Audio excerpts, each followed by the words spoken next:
英語聞き流し10分間、名作リスニング、英語テキストと MP3 ダウンロード、その他の物語は、ホームページよりご利用いただけます。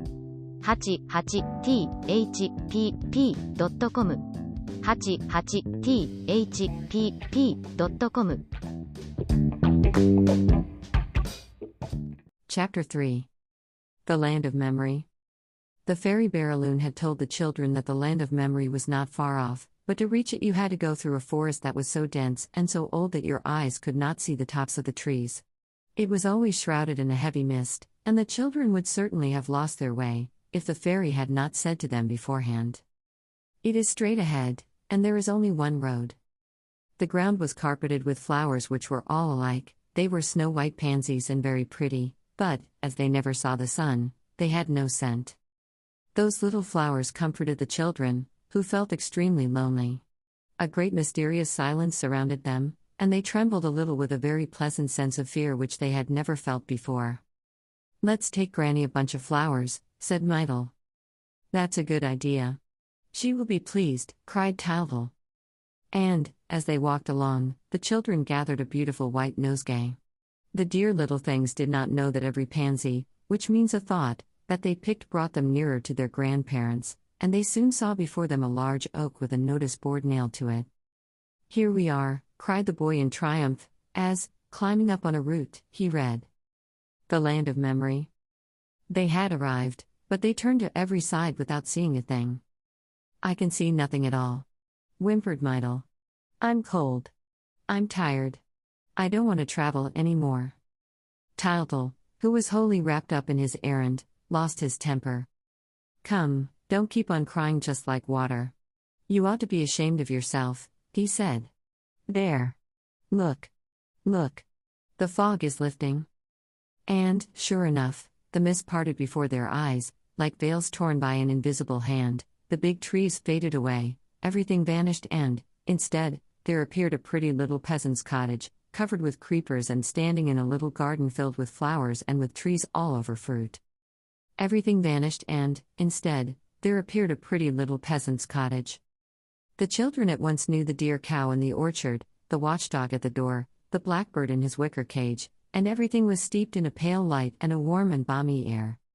Talbot and Myrtle stood amazed. So that was the land of memory. What lovely weather it was! And how nice it felt to be there! They at once made up their minds to come back often, now that they knew the way. But how great was their happiness when the last veil disappeared and they saw, at a few steps from them, Grandad and Granny sitting on a bench, sound asleep. They clapped their hands and called out gleefully, "It's Grandad! It's Granny! There they are! There they are!"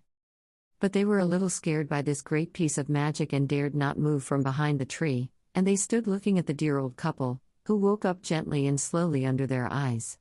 Then they heard Granny Till's trembling voice say, "I have a notion that our grandchildren who are still alive are coming to see us today." And Gaffer Till answered, "They are certainly thinking of us, for I feel queer and I have pins and needles in my legs." "I think they must be quite near," said Granny, "for I see tears of joy dancing before my eyes and—" Granny had not time to finish her sentence. The children were in her arms. What joy! What wild kisses and huggings!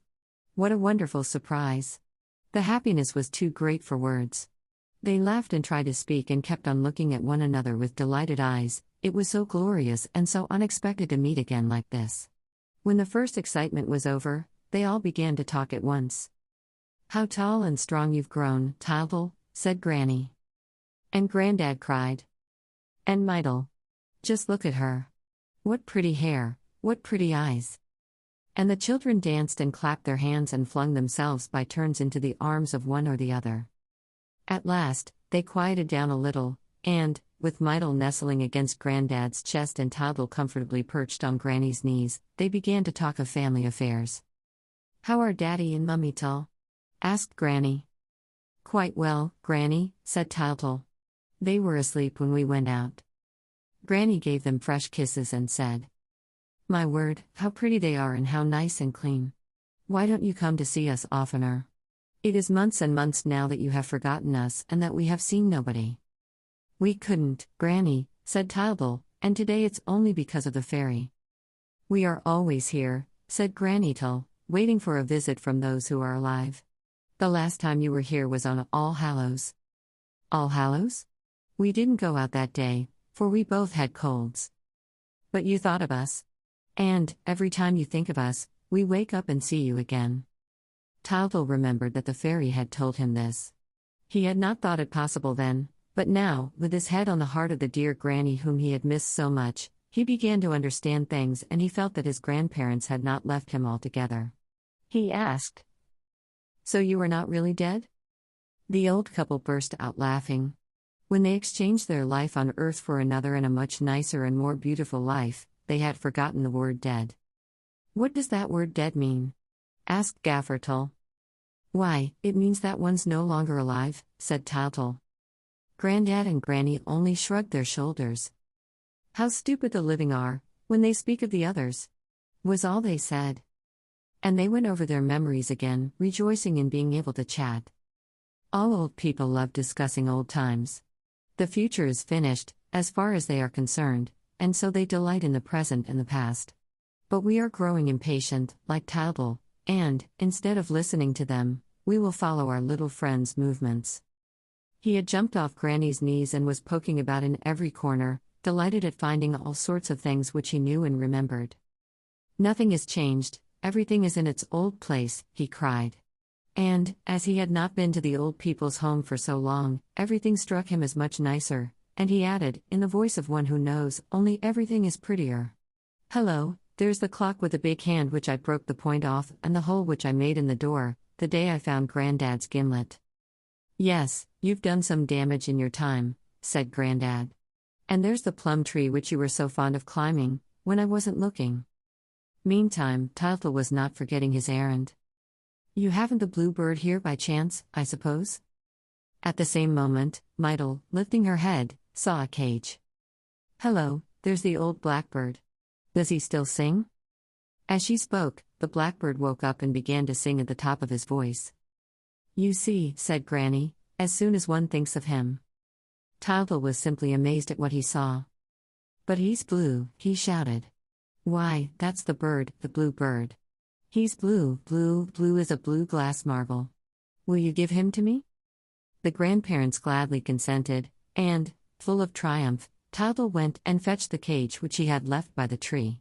He took hold of the precious bird with the greatest of care, and it began to hop about in its new home. "How pleased the fairy will be," said the boy, rejoicing at his conquest. "And light too." "Come along," said the grandparents. "Come and look at the cow and the bees." As the old couple were beginning to toddle across the garden, the children suddenly asked if their little dead brothers and sisters were there too. At the same moment, 7 little children, who, up to then, had been sleeping in the house, came tearing like mad into the garden. Tyltyl and Mytyl ran up to them. They all hustled and hugged one another and danced and whirled about and uttered screams of joy. Here they are," said Granny. "As soon as you speak of them, they are there, the imps." Tyltyl caught a little one by the hair. "Hello, Pierrot. So we're going to fight again, as in the old days. And Robert. I say, Jane, what's become of your top? Madeline and Pierrette and Pauline. And here's Riquette." Mytyl laughed. Riquette's still crawling on all fours. Tyltyl noticed a little dog yapping around them. "There's Kiki, whose tail I cut off with Pauline's scissors. He hasn't changed either." "No," said Gaffer-Tull, in a voice of great importance, "nothing changes here." But, suddenly, amid the general rejoicings, the old people stopped spellbound. They had heard the small voice of the clock indoors strike 8. The grandparents and grandchildren sat down to supper. "How's this?" they asked. "It never strikes nowadays." "That's because we no longer think of the time," said Granny. "Was anyone thinking of the time?" "Yes, I was," said Tyltyl. "So it's 8 o'clock? Then I'm off, for I promised Light to be back before 9. He was going for the cage, but the others were too happy to let him run away so soon. It would be horrid to say goodbye like that. Granny had a good idea. She knew what a little glutton Tyltyl was. It was just supper time and, as luck would have it, there was some capital cabbage soup and a beautiful plum tart. "Well," said our hero, "as I've got the blue bird. And cabbage soup is a thing you don't have every day. They all hurried and carried the table outside and laid it with a nice white tablecloth and put a plate for each, and, lastly, Granny brought out the steaming soup tureen in state. The lamp was lit and the grandparents and grandchildren sat down to supper, jostling and elbowing one another and laughing and shouting with pleasure. Then, for a time, nothing was heard but the sound of the wooden spoons noisily clattering against the soup plates. "How good it is! Oh, how good it is!" shouted Tildel, who was eating greedily. "I want some more. More. More. More." "Come, come, a little more quiet," said Grandad. "You're just as ill-behaved as ever, and you'll break your plate." Tildel took no notice of the remark, stood up on his stool, caught hold of the tureen and dragged it towards him and upset it, and the hot soup trickled all over the table and down upon everybody's lap. The children yelled and screamed with pain. Granny was quite scared, and Grandad was furious. He dealt our friend Tildel a tremendous box on the ear. Tildel was staggered for a moment, and then he put his hand to his cheek with a look of rapture and exclaimed, "Grandad, how good, how jolly! It was just like the slaps you used to give me when you were alive. I must give you a kiss for it." Everybody laughed. "There's more where that came from, if you like them," said Grandad, grumpily. But he was touched, all the same, and turned to wipe a tear from his eyes. "Goodness," cried Tildel, starting up. "There's 8:30 striking? Mydel, we've only just got time." Granny in vain implored them to stay a few minutes longer. "No, we can't possibly," said Tildel firmly. "I promised Light." And he hurried to take up the precious cage. "Goodbye, Grandad. Goodbye, Granny. Goodbye, brothers and sisters, Pierrot, Robert, Pauline, Madeline, Riquette, and you too, Kiki. We can't stay. Don't cry, Granny, we will come back often." Poor old Grandad was very much upset and complained lustily. "Gracious me, how tiresome the living are, with all their fuss and excitement." Tildel tried to console him and again promised to come back very often. "Come back every day," said Granny. "It is our only pleasure, and it's such a treat for us when your thoughts pay us a visit." "Goodbye. Goodbye," cried the brothers and sisters in chorus. "Come back very soon. Bring us some barley sugar." There were more kisses, all waved their handkerchiefs, all shouted a last goodbye. But the figures began to fade away, the little voices could no longer be heard, the two children were once more wrapped in mist, and the old forest covered them with its great dark mantle. "I'm so frightened," whimpered Mydel. "Give me your hand, little brother. I'm so frightened." Tildel was shaking too, but it was his duty to try and comfort and console his sister. "Hush," he said. "Remember that we are bringing back the blue bird." As he spoke, a thin ray of light pierced the gloom, and the little boy hurried towards it. He was holding his cage tight in his arms, and the first thing he did was to look at his bird. Alas and alack, what a disappointment awaited him! The beautiful blue bird of the land of memory had turned quite black. Stare at it as hard as Tildel might, the bird was black. Oh, how well he knew the old blackbird that used to sing in its wicker prison, in the old days, at the door of the house. What had happened? How painful it was! And how cruel life seemed to him just then. He had started on his journey with such zest and delight that he had not thought for a moment of the difficulties and dangers. Full of confidence, pluck and kindness, he had marched off, certain of finding the beautiful blue bird which would bring happiness to the fairy's little girl. And now all his hopes were shattered. For the first time, our poor friend understood the trials, the vexations and the obstacles that awaited him. Alas, was he attempting an impossible thing? Was the fairy making fun of him? Would he ever find the blue bird? All his courage seemed to be leaving him. To add to his misfortunes, he could not find the straight road by which he had come. There was not a single white pansy on the ground, and he began to cry. Luckily, our little friends were not to remain in trouble long. The fairy had promised that Light would watch over them. The first trial was over, and, just as outside the old people's house a little while ago, the mist now suddenly lifted. But, instead of disclosing a peaceful picture, a gentle, homely scene, it revealed a marvelous temple, with a blinding glare streaming from it. On the threshold stood Light, fair and beautiful in her diamond-colored dress. She smiled when Tildel told her of his first failure. She knew what the little ones were seeking, she knew everything. For light surrounds all mortals with her love, though none of them is fond enough of her ever to receive her thoroughly and thus to learn all the secrets of truth. Now, for the first time, thanks to the diamond which the fairy had given to the boy, she was going to try and conquer a human soul. "Do not be sad," she said to the children. "Are you not pleased to have seen your grandparents? Is that not enough happiness for one day?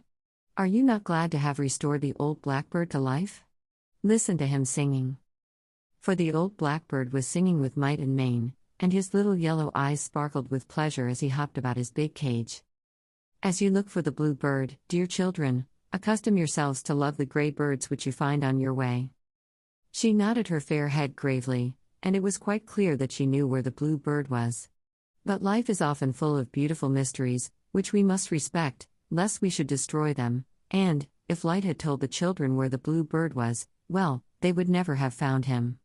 I will tell you why at the end of this story. And now let us leave our little friends to sleep on beautiful white clouds under Light's watchful care. Audiobook. Living in Kyoto by Hidemi Woods. Now on sale in online stores. 44 available distributors. Apple, Google Play, Amazon Audible, or else.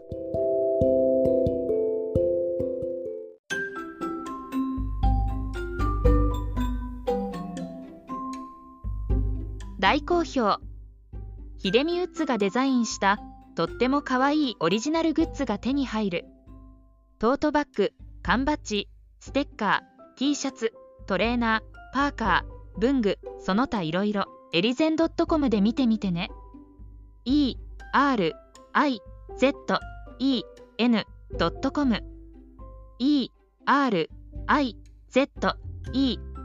erizen.com エリゼン .com。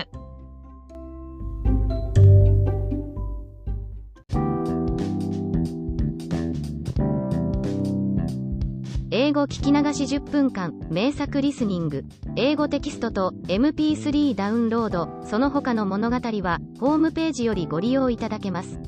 88thpp.com 88thpp.com